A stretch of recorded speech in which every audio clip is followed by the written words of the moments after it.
வானகமே, வையகமே, வளர்ந்து வரும் தாயகமே, ஆராய்ச்சி மணிகட்டி ஆண்டிருந்த தென்னகமே, போர்க்களத்தில் சிரிக்கின்ற பொன்மதுரை மண்டலமே, மறையப் போகிறது ஒரு மாபெரும் ஜீவன். மன்னிப்பு கேட்கிறார் திருமலை மன்னன். மாபாதகம் தீர்க்க மண்டியிடுகிறார் திருமலை மன்னன். மன்னியுங்கள், மன்னியுங்கள் மன்னா.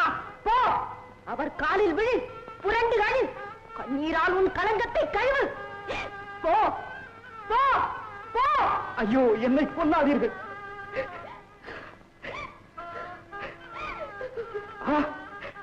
என் தவறுக்கு காரணமாக இருந்த இந்த சண்டாளர்களை நான் விடப்போவதில்லை.